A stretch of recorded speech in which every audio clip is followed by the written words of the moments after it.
Good morning. आज हम साझेदारी का दूसरा चैप्टर स्टार्ट करेंगे। पहले चैप्टर में साझेदारी के बारे में सारे परिचय पढ़ लिया कि साझेदारी क्या होती है, किस प्रकार से व्यवहार किया जाता है, कौन कौन से खाते बनाए जाते हैं। अब पार्टनरशिप 2 या साझेदारी सेकंड पढ़ेंगे। साझेदारी सेकंड है नए साझेदार का प्रवेश, यानी दो साझेदार हैं और वो अगर एक तीसरे साझेदार को प्रवेश देते हैं तो क्या क्या समायोजन करने पड़ेंगे और किस तरह से होगा, ये सारी बातें हम इस चैप्टर में पढ़ेंगे। चैप्टर का नाम है नए साझेदार का प्रवेश या partnership second, admission of a new partner. नए साझेदार के प्रवेश का अर्थ है साझेदारी के व्यवसाय में नए सदस्य का स्वामी के रूप में प्रवेश करना और साझेदारों की संख्या में वृद्धि होना। जैसे दो साझेदार थे और किसी नए सदस्य को उन्होंने प्रवेश दिया, किस तरह स्वामी के रूप में प्रवेश दिया, इससे साझेदारों की संख्या में क्या हो गई, वृद्धि हो गई या साझेदारों की संख्या बढ़ गई। इसे कहते हैं साझेदारी, नए साझेदार का प्रवेश। पहले दो थे, उन्होंने किसी एक नए व्यक्ति को और सम्मिलित कर दिया, स्वामी के रूप में प्रवेश दिया है, तो क्या कहलाएगा, साझेदारों की संख्या में वृद्धि होना या नए साझेदार का प्रवेश।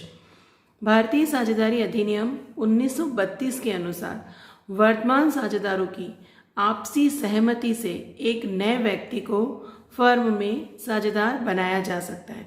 यहाँ बात कर रहे हैं आपसी सहमति से, यानी दो साझेदार हैं तो दोनों सहमत होना चाहिए तीसरे साझेदार को प्रवेश देने के लिए, या तीन साझेदार हैं तो वो तीनों से आपस में सहमत होने चाहिए चौथे साझेदार को फर्म में प्रवेश देने के लिए। भारतीय साझेदारी अधिनियम 1932 में ये कहा गया है कि वर्तमान साझेदार यानी जो पहले से काम कर रहे हैं उनकी आपसी सहमति, वो आपस में सहमति जताएं तभी हम नए व्यक्ति को फर्म में साझेदार बनाया जा सकता है। अब नए साझेदार को लेके आ रहे हैं हम, तो नए साझेदार को कुछ अधिकार प्राप्त होंगे, वो होंगे नए साझेदार के अधिकार। नया आ रहा है तो वो कुछ पैसा लेके आएगा और उसको फर्म में कुछ अधिकार प्राप्त होंगे। सामान्यतः जब एक नया साझेदार फर्म में प्रवेश करता है तो उसे दो अधिकार प्राप्त होते हैं। ये क्वेश्चन अब थ्योरी पार्ट में पूछा जाता है कि नए साझेदार के प्रवेश पर उसे कौन कौन से दो अधिकार प्राप्त होते हैं। तो उसका पहला अधिकार है फर्म की संपत्तियों में हिस्सा प्राप्त करने का अधिकार, यानी फर्म की पुरानी जितनी भी संपत्ति है उसमें उसको हिस्सा प्राप्त करने का अधिकार मिलेगा। और दूसरा, फर्म के भावी लाभों में हिस्सा प्राप्त, यहाँ बात कर रही हूँ भावी लाभ, यानी भविष्य में जितने भी लाभ होंगे, पीछे पुराने जितने भी लाभ हुए थे उसमें नहीं, भावी लाभों में हिस्सा प्राप्त करने का अधिकार। तो जब क्वेश्चन आता है कि नए साझेदार को कौन कौन से दो अधिकार प्राप्त होते हैं, तो दो अधिकार कौन कौन से होंगे, फर्म की संपत्तियों में हिस्सा प्राप्त करने का अधिकार और दूसरा होगा फर्म के भावी लाभों में हिस्सा प्राप्त करने का अधिकार। संपत्ति में हिस्सा और भावी लाभ या भविष्य के लाभों में हिस्सा। अब चूंकि हम उसको अधिकार दे रहे हैं तो इन अधिकारों के बदले उस साझेदार को भी कुछ देना पड़ेगा, तो वो क्या कहलाएगा। आगे वाला पॉइंट है संपत्तियों में हिस्सा प्राप्त करने के लिए नया साझेदार जो धनराशि लाता है, यानी संपत्ति में हिस्सा प्राप्त करेगा, उसके लिए वो फर्म में जो दोनों पुराने साझेदार है या तीन साझेदार है उसको जो पैसा देगा उसे क्या कहते हैं, पूंजी कहते हैं। संपत्तियों में हिस्सा प्राप्त करने के लिए वो जो राशि लेके आता है उसे पूंजी कहते हैं।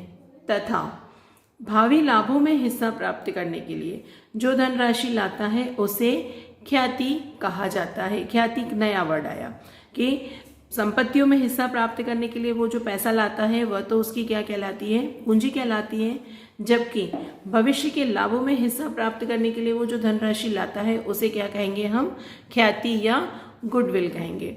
तो इस तरह क्वेश्चन बनता है, दो अलग अलग तरह से क्वेश्चन बन सकता है। एक क्वेश्चन तो ये हो सकता है कि नए साझेदार को कौन कौन से अधिकार प्राप्त होते हैं। तो पहला अधिकार तो क्या है, फर्म की संपत्तियों में हिस्सा प्राप्त करने का अधिकार, और दूसरा अधिकार है फर्म के भावी लाभों में हिस्सा प्राप्त करने का अधिकार। अब अगर या तो ये क्वेश्चन हो सकता है, दूसरा क्वेश्चन ये हो सकता है कि संपत्तियों में हिस्सा प्राप्त करने के लिए वो जो धनराशि लाता है उसे क्या कहते हैं। तो संपत्तियों में हिस्सा प्राप्त करने के लिए वो जो धनराशि लाता है उसे हम क्या कहते हैं, पूंजी या कैपिटल कहते हैं। जबकि ये भी क्वेश्चन हो सकता है कि भावी लाभों में नया साझेदार भविष्य के लाभों में हिस्सा प्राप्त करने के लिए जो धनराशि लाता है उसे हम क्या कहते हैं। तो भावी लाभों में हिस्सा प्राप्त करने के लिए जो धनराशि लाता है उसे हम क्या कहते हैं, ख्याति कहते हैं। तो अलग अलग तरह से दो क्वेश्चन बन सकते हैं नए साझेदार के अधिकार से संबंधित पॉइंट में। अधिकार भी पूछे जा सकते हैं या अधिकार को प्राप्त करने के लिए वो साझेदार क्या लेके आता है उसके बारे में भी क्वेश्चन आ सकता है। इस चैप्टर में छोटे क्वेश्चंस भी आते हैं, बड़े क्वेश्चंस भी आएंगे, तो दोनों तरफ हम ध्यान देंगे। अब आता है इस चैप्टर के मुख्य पॉइंट, नए साझेदार के प्रवेश पर मुख्य समायोजन, यानी हमें इस चैप्टर में क्या क्या चीजें पढ़नी है। पहला पॉइंट है नए लाभ विभाजन अनुपात की गणना। नया लाभ विभाजन अनुपात, जैसे दो साझेदार थे, अब वो दोनों लाभ विभाजन को बराबर बराबर बांट रहे थे या लाभों को क्या कर रहे थे, बराबर बांट रहे थे। अब उसने तीसरे को सम्मिलित कर दिया, अब उनका अनुपात क्या हो जाएगा, अलग हो जाएगा। तो नए लाभ विभाजन अनुपात की गणना करना या नया अनुपात निकालना पड़ेगा। जैसे अगर दो साझेदार थे और 100 रुपये का प्रॉफिट हुआ, मान लो 100 रुपये का प्रॉफिट हुआ, तो जब दो थे तो दो को किस तरह बांट रहे थे, 50-50 रुपये बांट रहे थे। अब उसने तीसरे को भी सम्मिलित कर दिया, अब इस 100 रुपये के कितने हिस्से करने पड़ेंगे, हमें 3 हिस्से करने पड़ेंगे। तो इस तरह 33.3, 33.3, 33.3 आ जाएगा। तो नए लाभ विभाजन अनुपात की क्या करनी पड़ेगी, गणना करना पड़ेगा। दूसरा पॉइंट है त्याग अनुपात की गणना। जैसे इस पॉइंट में कहा कि 50-50 रुपये बांट रहे थे, नया आया तो उसको कितना मिलना शुरू हो गया, 33.3, 33.3। तो पहले 50 मिल रहा था और बाद में कितना मिला, 33.3। तो 50 में से 33.3 जो कम मिला, तो वो जो कमी हो रही है वो कमी क्या कहलाएगी, उन दोनों साझेदारों की का त्याग कहलाएगी। यानी ए और बी ने सी को प्रवेश दिया और ए और बी ने अपने हिस्से में से क्या किया, कुछ हिस्सा सी को दिया, तो उसने क्या किया, त्याग किया। तो ये कहलाएगा आपका त्याग। तो त्याग अनुपात की गणना करनी पड़ेगी। पहला आएगा नए लाभ विभाजन अनुपात की गणना करेंगे, दूसरे पॉइंट में आएगा त्याग अनुपात की गणना करेंगे। फिर आता है इंपॉर्टेंट पॉइंट ख्याति का मूल्यांकन एवं लेखा। ख्याति ज्ञात करनी पड़ेगी क्योंकि वो भावी लाभों में हिस्सा प्राप्त करने के लिए क्या लेके आता है, जो धनराशि लाता है उसे हम क्या कहते हैं, ख्याति कहते हैं। तो यहाँ ख्याति का मूल्यांकन, ख्याति कितने प्रकार की होती है, ख्याति को मूल्यांकन यानी ख्याति की वैल्यू कैसे निकाली जाती है वो पॉइंट, और लेखांकन, लेखांकन यानी उसकी एंट्रीज किस तरह से की जाएगी ये पॉइंट पढ़ेंगे। तो पहला क्या, नए लाभ विभाजन अनुपात की गणना, दूसरा त्याग अनुपात की गणना, तीसरा ख्याति का मूल्यांकन एवं लेखांकन। मूल्यांकन यानी कितने प्रकार की होती, कितनी तरह से कैलकुलेट की जाती है, कितनी होगी वो, और लेखांकन यानी उसकी प्रविष्टियां किस तरह से की जाएगी वो पॉइंट। चौथा पॉइंट है संपत्तियों का पुनर्मूल्यांकन एवं दायित्वों का पुनर्निर्धारण। चूंकि नया साझेदार आ रहा है तो उसको हम पुराना हिस्सा तो नहीं देंगे लेकिन भविष्य के लाभों में हिस्सा देंगे। तो जिस दिन वो आता है उस दिन हमें क्या करना पड़ेगा, फर्म की एवं दायित्वों का पुनर्मूल्यांकन करना पड़ेगा, यानी उसका मूल्य वापस कैलकुलेट करना पड़ेगा। तो ये वापस कैलकुलेट करने के लिए को क्या कहेंगे, पुनर्मूल्यांकन। तो संपत्तियों का पुनर्मूल्यांकन किया जाएगा और दायित्वों का भी पुनर्निर्धारण किया जाएगा, क्योंकि हो सकता है कि जिस दिन वो प्रवेश कर रहा हो उस दिन कुछ संपत्ति का मूल्य क्या हो जाए, बढ़ जाए, या कुछ दायित्व ऐसे भी हो सकते हैं जिनका मूल्य बढ़ जाए, तो भविष्य में वो भी जिम्मेदार रहेगा। तो ऐसी दशा में भविष्य में कोई नुकसान ना हो या भविष्य में कोई विवाद ना उत्पन्न हो, इसके लिए हमें क्या करना पड़ेगा, संपत्तियों और दायित्वों का पुनर्मूल्यांकन या पुनर्निर्धारण करना पड़ेगा। फिर आता है पांचवा पॉइंट, संचय अवितरित लाभ एवं हानि का समायोजन। अवितरित लाभ यानी जो प्रॉफिट उन्होंने बांटा नहीं था, दो थे और दोनों ने रोक के रख लिया था, वो वाला प्रॉफिट रिजर्व बना के रखा था, या हानि होती तो हानि में भी उन दोनों का ही हिस्सा था, क्योंकि नया तो आज की डेट में आ रहा है। तो जो पुराना जितना भी लाभ है या पुरानी जितनी भी हानि है वो किसकी होगी, दोनों पुराने साझेदारों की होगी। तो वो दोनों भी उनका समायोजन भी करना पड़ेगा। तो वो समायोजन आएगा पांचवें पॉइंट में, संचय अवितरित लाभ एवं हानि का समायोजन। और 6 सबसे इंपॉर्टेंट पॉइंट, पूंजी का समायोजन। क्योंकि नया आने वाला अपने हिस्से में के लिए पूंजी लेके आता है, तो कई बार क्या करते हैं, जो दोनों पुराने साझेदार है वो भी कुछ पूंजी या तो फर्म से निकाल देते हैं या फर्म से लेके रखते हैं या पूंजी का समायोजन करते हैं इस तरह से कि नए लाभ विभाजन अनुपात में वो पूंजी रख देते हैं या कुछ भी ऐसा पॉइंट। तो जो क्वेश्चन में आएगा उसके अकॉर्डिंग, तो ये कहलाएगा हमारा पूंजी का समायोजन। कौन कौन से 5 पॉइंट पढ़ेंगे इस चैप्टर में, पहला नए लाभ विभाजन अनुपात की गणना और त्याग अनुपात की गणना। नया लाभ विभाजन अनुपात ज्ञात करना पड़ेगा और उसके आधार पर हमें क्या निकालना पड़ेगा, त्याग निकालना पड़ेगा। तो त्याग अनुपात की गणना। तीसरा पॉइंट आएगा ख्याति का मूल्यांकन एवं लेखा। ख्याति ज्ञात करनी पड़ेगी कि ख्याति की वैल्यू कितनी आ रही है और उसका लेखा यानी उसकी एंट्रीज किस तरह की जाएगी।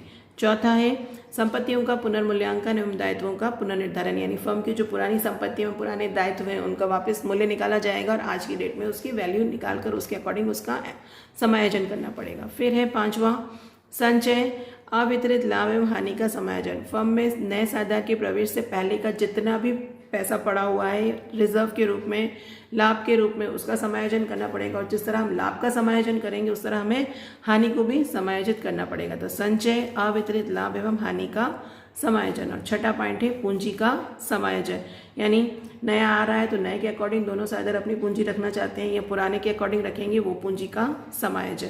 आज का हमारा जो पॉइंट है वो हम पढ़ेंगे नए लाभ विभाजन अनुपात की गणना और त्याग अनुपात की गणना किस तरह की जाती है। ये दोनों पॉइंट एक साथ इसलिए पढ़ेंगे क्योंकि दोनों पॉइंट एक दूसरे से जुड़े हुए हैं। एक ही सूत्र से दो सूत्र अलग अलग आएंगे और उस सूत्रों से इनकी गणना कर सकते हैं। तो नया लाभ विभाजन अनुपात ज्ञात करेंगे और नए के आधार पर पुराना हमारे पास होगा ही, नया हम निकालेंगे और नए और पुराने को मिलाकर हम क्या निकालेंगे, त्याग अनुपात की गणना करेंगे। तो नया लाभ विभाजन अनुपात की गणना और त्याग अनुपात की गणना ये किस तरह से किया जाएगा, ये अगला पॉइंट है। नए लाभ विभाजन अनुपात एवं त्याग अनुपात की गणना, calculation of new profit sharing ratio and sacrificing ratio. 12th class का पेपर का जो स्टार्टिंग होती है ना, उस स्टार्टिंग में पहला क्वेश्चन जो आता है वो यही आता है, नेट प्रॉफिट शेयरिंग रेशियो या न्यू प्रॉफिट शेयरिंग रेशियो निकालने के लिए क्वेश्चन पूछा जाता है कि न्यू प्रॉफिट शेयरिंग रेशियो कैसे आएगा। अभी तक का जो पैटर्न चला आ रहा है उसमें तो यही क्वेश्चन सबसे पहले आता है। तो नए लाभ विभाजन एवं त्याग अनुपात की गणना करना, calculation of new profit sharing NPSR, new का N, profit sharing ratio NPSR और सेक्रीफाइसिंग रेशियो SR की गणना किस तरह की जाएगी। अब पहला पॉइंट है, जब प्रश्न में केवल पुराना अनुपात एवं नए साझेदार का हिस्सा दिया गया हो, क्वेश्चन की कंडीशंस अलग अलग आएगी, 6 अलग अलग कंडीशंस पे आएगा।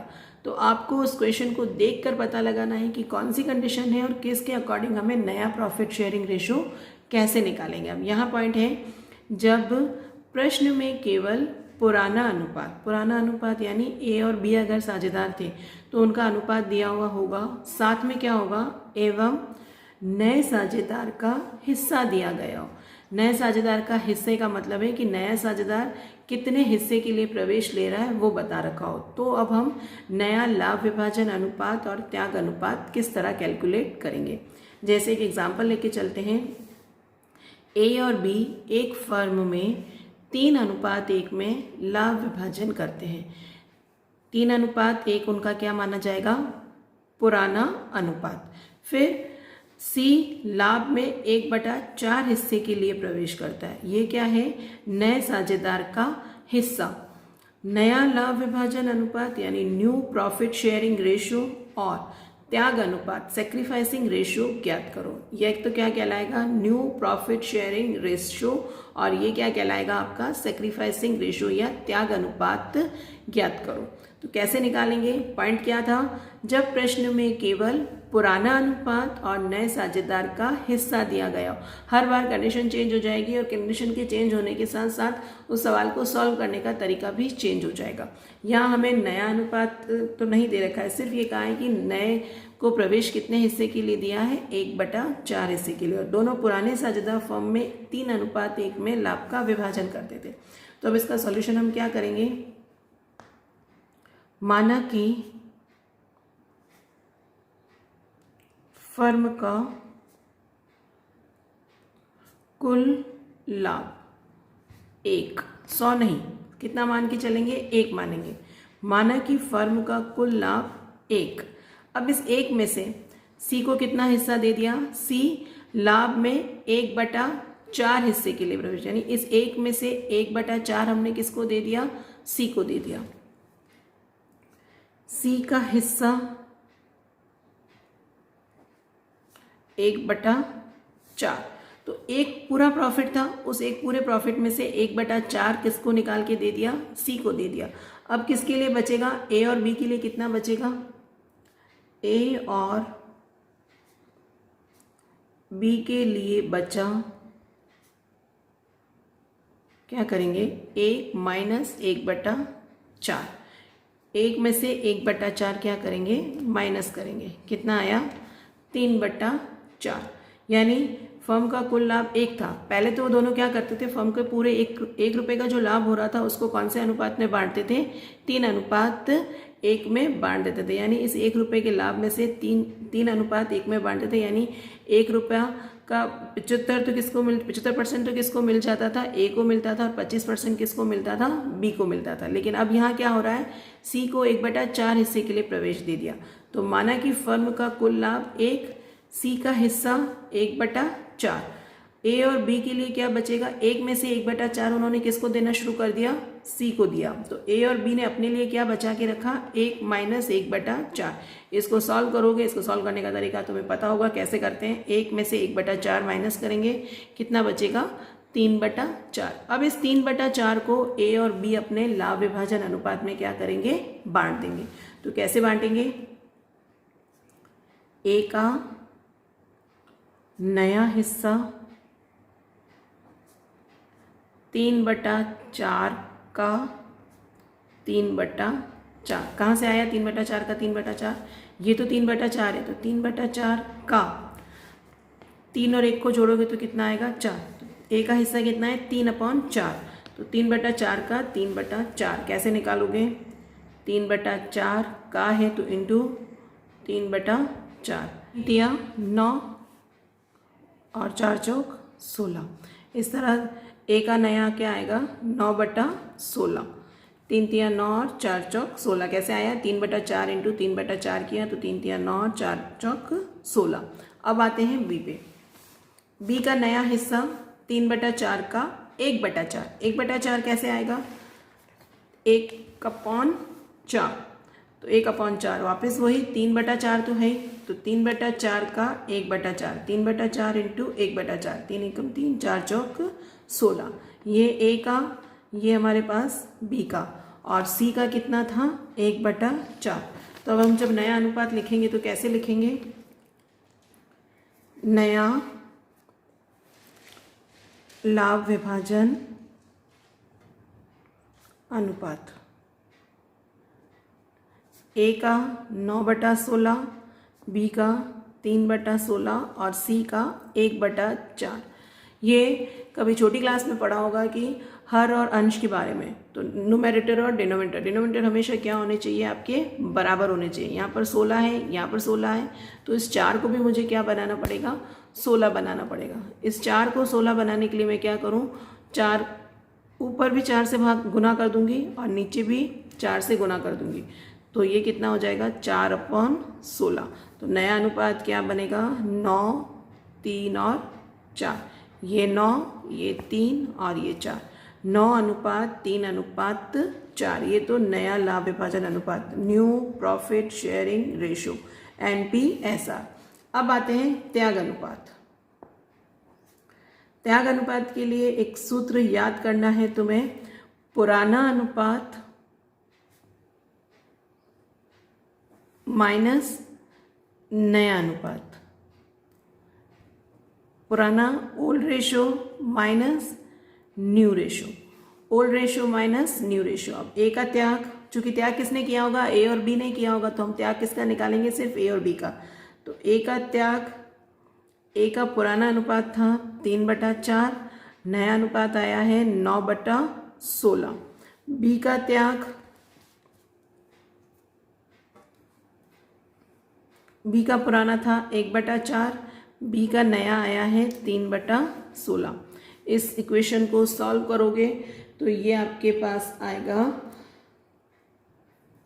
3/16 और बी के लिए आएगा 1/16, यानी त्याग कितना किया उन दोनों ने, 3:1।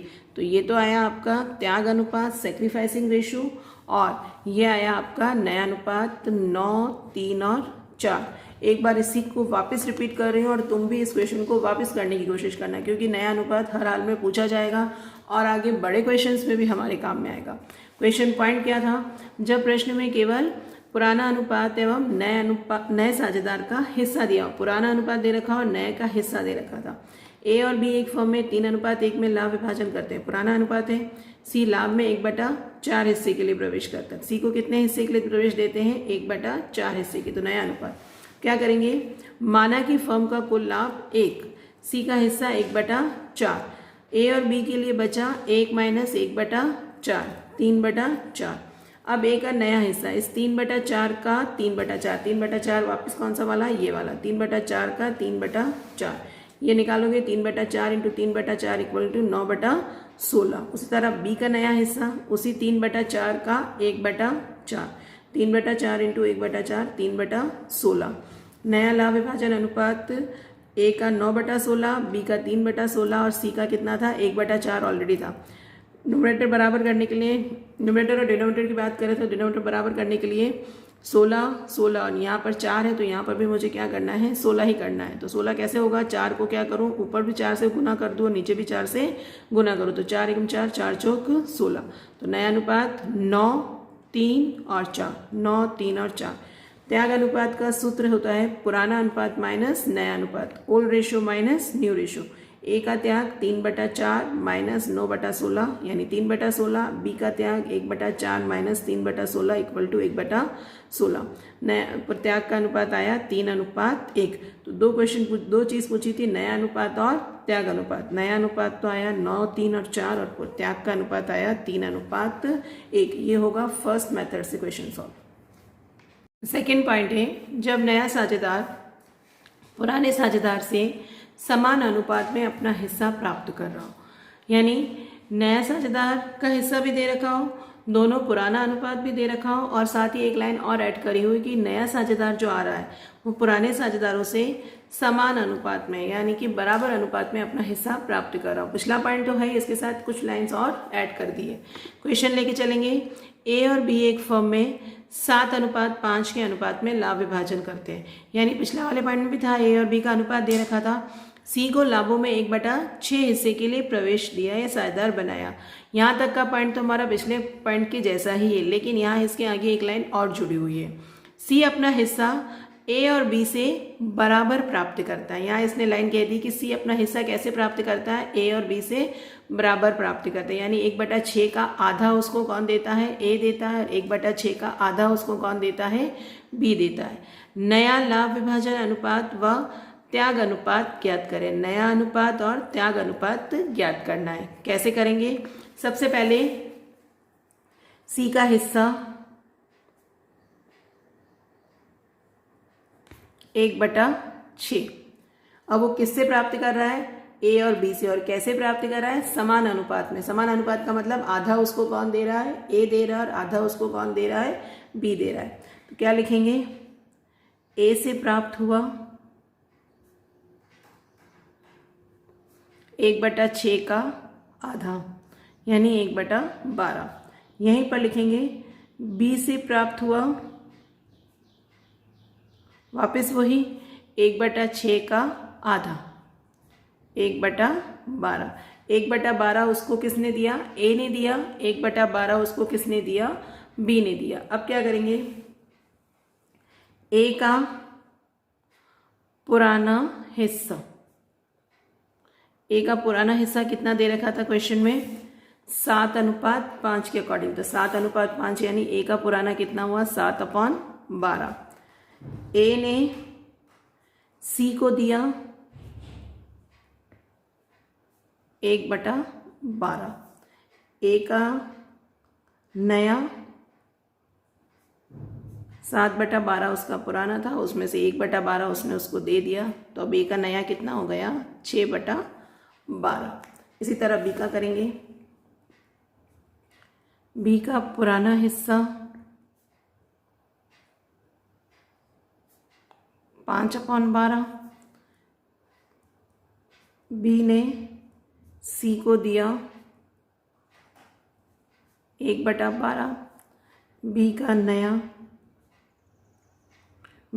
5/12 उसके पास था, उसमें से 1/12 उसने किसको दे दिया, सी को दे दिया। अब उसके पास कितना बचेगा, तो 5/12 माइनस 1/12 इक्वल टू 4/12। 5 में से 1 है तो 4/12, यानी ए का नया 6/12, बी का नया 4/12 और सी का तो कितना है आपके पास 1/6। तो नया अनुपात कैसे आएगा, नया अनुपात A अनुपात B अनुपात C। A का 6/12, B का 4/12 और C का 1/6। वापस वही डिनोमिनेटर बराबर करने की बात आ रही है। नीचे यहाँ 12 है, यहाँ 12, इसको 12 बनाने के लिए क्या करूँ, 2 से गुना कर दूँ, तो 2/2 ये आएगा 6, 4 और 2। या इसको और आगे तुम काटोगे तो ये हो जाएगा 3, 2 और 1 और कट जाएगा। तो नया अनुपात कितना आया, 3:2:1। इसी तरह त्याग अनुपात निकालेंगे। त्याग अनुपात का सूत्र था, त्याग अनुपात का सूत्र है पुराना माइनस नया। मैंने तुम्हें नया अनुपात निकालना बता दिया, पुराना तुम्हारे पास क्वेश्चन में पहले से है, तो तुम इस क्वेश्चन में त्याग अनुपात खुद से निकालने की कोशिश करना। तो पुराना माइनस नया करोगे तो त्याग अनुपात आ जाएगा। वैसे देखने से ही पता चल रहा है कि दोनों ने क्या किया है, बराबर त्याग किया, क्योंकि 1/12 उसको किसने दिया, A से मिला, और 1/12 उसको किससे मिला, B से मिला। तो त्याग लगभग सेम ही, त्याग एक क्या आएगा, दोनों का बराबर ही आएगा। और तुम क्वेश्चन निकाल के देखोगे सूत्र के अकॉर्डिंग। सूत्र कहता है पुराना माइनस नया, तो जो तुम्हें पुराना अनुपात दे रखा था 7:5 और नया आया है 3, 2 और 1। तो पुराने में से नया माइनस करोगे तो A और B का त्याग आ जाएगा। इस तरह से क्वेश्चन क्या हो जाएगा, सॉल्व हो जाएगा।